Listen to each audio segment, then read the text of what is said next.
जंगल की रहस्यमयी घटना। जंगल के बीचों बीच एक छोटा सा गांव था, जो चारों ओर से हरे भरे पेड़ों से घिरा हुआ था। इस गांव का नाम था सुकूनपुर। गांव के लोग बेहद शांत और मिलनसार थे, लेकिन एक दिन गांव में एक अजीब घटना घटी जिसने सबको चौंका दिया।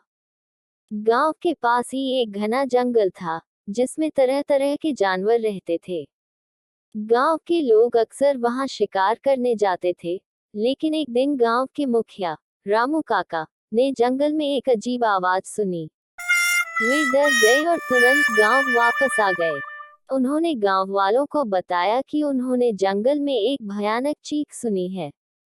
गांव के लोग पहले तो हंसे, लेकिन जब कुछ और लोगों ने भी वही आवाज सुनी, तो सब चिंतित हो गए।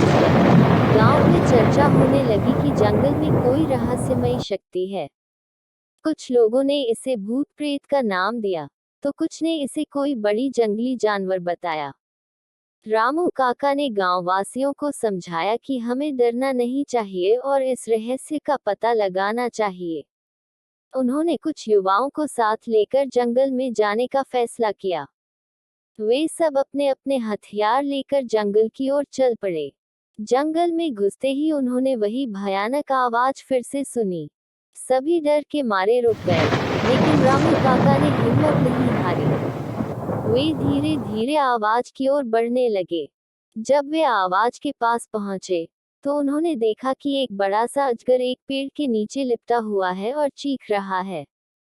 रामू काका ने ध्यान से देखा और समझा कि अजगर के पेट में कुछ अटका हुआ है, जिसकी वजह से वह चीख रहा है। रामू काका ने गांव के युवाओं को इशारा किया और सबने मिलकर अजगर को शांत किया। उन्होंने देखा कि अजगर के पेट में एक छोटा हिरण फंसा हुआ है। उन्होंने बड़ी सावधानी से अजगर के पेट से हिरण को बाहर निकाला। अजगर ने राहत की सांस ली और जंगल में वापस चला गया। गांव के लोग इस घटना से बहुत खुश हुए और रामू काका की बहादुरी की तारीफ की। इस घटना के बाद गांव में फिर कभी ऐसी अजीब आवाज नहीं सुनी गई। गांव के लोग इस घटना से सीख गए कि किसी भी समस्या का समाधान डर से नहीं, बल्कि हिम्मत और समझदारी से किया जा सकता है। इस घटना ने गांव वालों के दिलों में एक नई उमंग और विश्वास जगाया। उन्होंने समझा कि किसी भी रहस्यमयी घटना का सामना करने के लिए एकता और धैर्य की जरूरत होती है।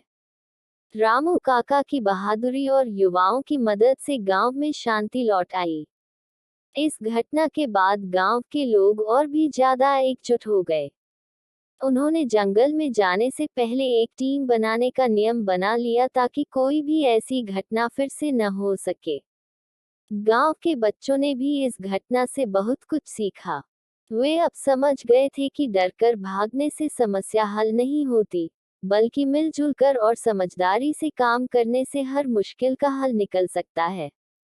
कुछ महीनों बाद गांव में एक और घटना घटी। एक दिन गांव के किनारे पर कुछ अजनबी लोग आए। वे लोग बहुत भूखे और थके हुए लग रहे थे। गांव वालों ने उनसे बात की और पता चला कि वे लोग अपने गांव से भटक गए हैं और घर वापस जाने का रास्ता ढूंढ रहे हैं। गांव वालों ने उन अजनबियों की मदद करने का फैसला किया। उन्होंने उन्हें खाना खिलाया और आराम करने के लिए जगह दी।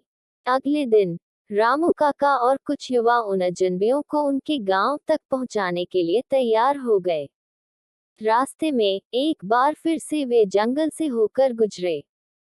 इस बार भी जंगल में वही अजीब आवाज सुनाई दी, लेकिन इस बार रामू काका और उनके साथी डरने के बजाय सतर्क हो गए।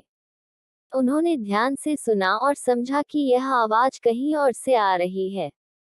वे आवाज की दिशा में बढ़े और देखा कि एक पेड़ पर एक पक्षी का घोंसला है और उसमें फंसा हुआ एक छोटा चिड़िया चीख रहा है।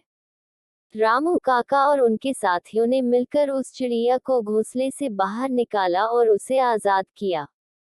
इस घटना ने गांव वालों को एक और सबक सिखाया कि हमें हमेशा सतर्क रहना चाहिए और किसी भी समस्या का शांतिपूर्वक और समझदारी से हल निकालना चाहिए। गांव के लोग इस घटना के बाद और भी ज्यादा एकजुट और मजबूत हो गए।